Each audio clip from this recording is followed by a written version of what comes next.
बिल्कुल जायज़ है, लेकिन एक बार इतिहास जरा दोहराइए। देश की आज़ादी के लिए पहला बिगुल 1857 में बजा था, मंगल पांडे जी ने किया था। आज़ादी हमें मिली 1947 में। आंदोलन का कोई रूप रंग नहीं होता, कोई स्पीड नहीं होती है। आंदोलन अपनी गति से चलता है और कैसे मौके में कब कहाँ इसका परिणाम हो ये हम सबको नहीं पता, लेकिन हमें निरंतर हमें अपनी उम्मीद आशा बनाए रखनी चाहिए और लगातार इस मांग को करते रहना चाहिए। क्योंकि बीजेपी से इसलिए आशा है कि बीजेपी ने पहले 3 राज्य बनाए हैं, झारखंड, छत्तीसगढ़ और उत्तराखंड। ये सब उन्हीं के राज्य में बने थे और इनके मैनिफेस्टो में हैं। और जहाँ तक मैं अपनी बात करूँ, मेरी खुद माननीय अमित शाह जी से बात हुई है, राजनाथ सिंह जी से बात हुई है। उन्होंने कहा है कि हाँ, छोटे राज्य में पक्ष न रहे, बुंदेलखंड बनना चाहिए, लेकिन ये हमारी अभी प्राथमिकता पर नहीं है। आप समझिए, उनके संवाद ये प्रायोरिटी पर नहीं है। जब देश में ऐसे हालात होंगे, निश्चित बुंदेलखंड बनेगा और बनना चाहिए। ये इतना महत्वपूर्ण कार्यक्रम है, अगर मैं इसमें नहीं आता तो मुझे शायद इस बात का अफसोस रहता कि 2026 में मैंने कोई अच्छा काम मिस कर दिया है।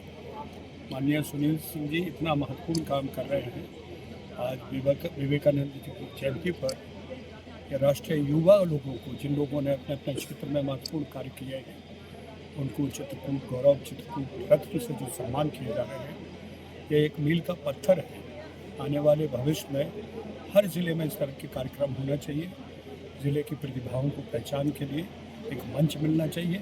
देखिए, सरकार के भरोसे हम रहते हैं, हम एनजीओ के भरोसे रहते हैं, ये सब तो करेंगे ही करेंगे, लेकिन हमें भी खुद आगे बढ़ना चाहिए। और ये सुनील सिंह जी ने एक नया कम से कम अध्याय शुरू किया है और मैं बराबर में इसके साथ हूँ।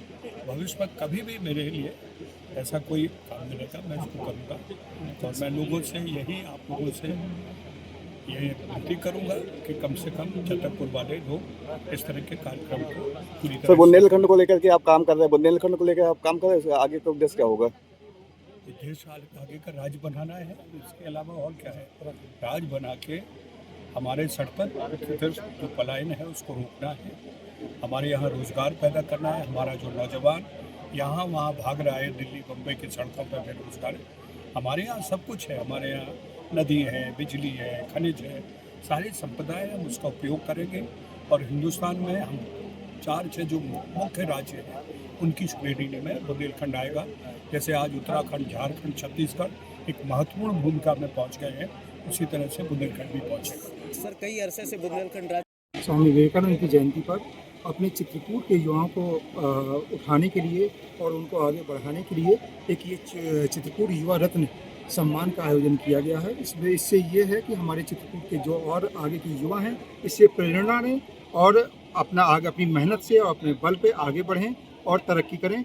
इस चित्रकूट का विकास होगा तो अपने प्रदेश और देश का स्वयं विकास होगा। किसके क्षेत्र को सम्मानित किए हैं? इसमें फिल्म था, चिकित्सा था, शिक्षा था, व्यापार था, पर्यावरण था और एक फील्ड आपकी सर्विस सेक्टर से था।